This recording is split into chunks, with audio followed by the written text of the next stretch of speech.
In 1976, the NFL circus came to Seattle. From the beginning, the Seahawks played under the big top, and there was one ringmaster. When you talked about the Seahawks, it was synonymous to talk about Jim Zorn. At his zenith, Zorn was the greatest show on turf. A marksman, an escape artist, and a magician. From the 27 yards out to the 17, they fake it. Zorn runs out right, throws to whoever's got it. Eccentric, free-spirited, your typical California surfer dude. He played that way. He had a flair for the impromptu. We didn't even rush field goals against those guys because we didn't know what this Zorn made. He might pick it up and throw, run, option play. This guy did everything. Waiting for the snap from center. That's a good one. They run a fake. They give inside to Sherman. Smith takes off to the 5. He's in the end zone. Touchdown, Seattle. Jim was a creator on the field. He made things happen more with his feet than with his arm, actually. Zorn's zany scrambles always turned heads, including his own. Some of the scrambles that I had, I'd watch them on film, and they'd say, well, why did you do that? And part of that, I'm not sure you can coach. You can't coach what scrambling affords a quarterback. You just got to watch him go. Jim's nickname that the other team's defensive line would give to him was the Rabbit. And literally, he would just take off, and there was no telling, where he was going.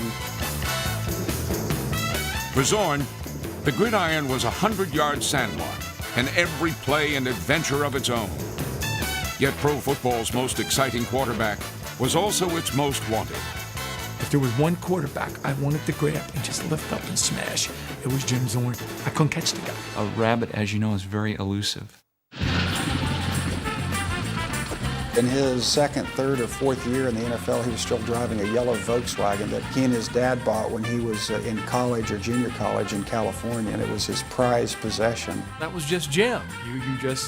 He was almost kid-like in that respect. You can't really race around in a Volkswagen, but it sounds like you are. I could floor it and go 40 miles an hour and feel like I was just really flying. Get out of the way. Usually, riding shotgun was Zorn's partner in crime, Steve Largent. These guys had the strangest hair that I believe I've ever witnessed. Steve had this huge kind of curly afro-looking thing now that they won't allow in Congress. Steve looked like his wife. I mean, they both had little afros, which was cute. He and Largent both did a milk commercial, and they had the little thing there on the mustache deal. We sang on them, too. That's why we only did a few. Show your stuff and drink milk. He has lots of calcium, protein, and vitamins. By 1978, all that calcium was paying off. Zorn to Largent was football's top passing combination, and the Seahawks became winners in their third season. Toward the right, Zorn runs out on a sprint draw toward his right side, being pursued by Kenny Kennard. He throws the bomb deep down the right side. Largent wide open at the 10. He's got it. Touchdown, Seahawks! Those were glory times. Working with guys that were willing to sacrifice a lot to get a little. Zorn never won a championship, yet his legacy is forged in feelings greater than trophies.